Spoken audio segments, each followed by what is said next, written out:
In 1687, Newton published his book, The Mathematical Principles of Natural Philosophy, in which he laid out his laws of physics and is the starting point of classical mechanics. In classical mechanics, light is a wave, and waves must travel through a medium.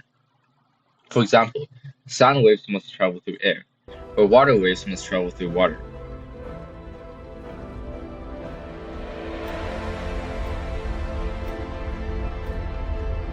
Fran Doyle back to the Ranger now. It was not apparent as to what medium light could travel through, as light seemed to be able to travel through empty space. Huygens, in 1690, postulated the luminiferous ether, the medium that light traveled through. However, in 1887, the Michelson-Morley experiment showed that there is no motion of matter relative to the ether.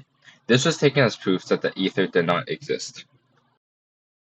Because of this, a new theory was needed. I have to say this. I'm sorry, I'm a bit arrogant. We have a top manager. Again, please don't call me arrogant because what I'm saying is true. I'm European champion. I think I'm a special one. And that theory was special relativity. So, what is special relativity? Let's talk about the two postulates of special relativity. The laws of physics are the same for all inertial frames of references, inertial meaning no acceleration. And two, the speed of light in a vacuum is the same for all observers. Imagine a person in a car and another person standing on the sidewalk. In the background are a bunch of trees. And imagine that the car is accelerating on the road. From the perspective of the person on the sidewalk, there is a force acting on the car forward. However, from the perspective of the person in the car is stationary, but the person on the sidewalk and the trees have a force acting on them, making them go backwards. These two different situations may sound contradicting, but according to the first postulate, the laws of physics are the same in both situations, or rather both frames of reference. The second postulate states that the speed of light is the same for all observers.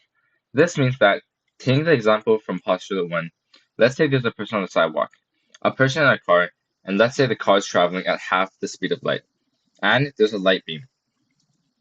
From the perspective of the person on the sidewalk, the car will go half c, and the light will travel at c. However, from the perspective of the person in the car, the light beam will also be traveling at c. In classical mechanics, this makes no sense. So how is Einstein able to come up with a theory to explain this? Well, in 1865, Maxwell published his equations on electromagnetism. These were known as Maxwell's equations.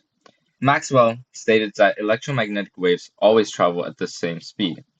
People didn't really know what this meant. Well, what if the speed of electromagnetic waves, specifically light, really is the same at all times? Imagine this, a train traveling at 86.6% speed, and is 2 light seconds long. A person in the middle of the train shines a photon of light away from each other. They both hit the end of the train in a second, then come back in another second. The total time is 2 seconds. Let's say a person is observing from the outside. Classical mechanics would say the train is 2 light seconds long, but because the train is traveling so fast, its length from an outside observer is actually less than 2 light seconds. This is length contraction and follows the formula.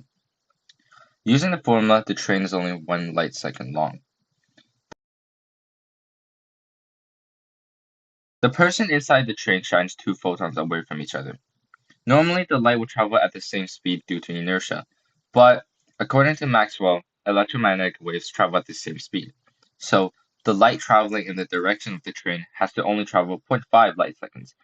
But since the train is moving in the opposite direction, it takes only 1/4 seconds to reach the end, but 3 3/4 of a second to come back. They both come back in a time of 4 seconds. This, however, is longer than the 2 seconds from the other observer. In conclusion, Michelson-Morley was able to show that light does not travel through any medium, and there was no ether. But they could not figure out why their experiments showed that result.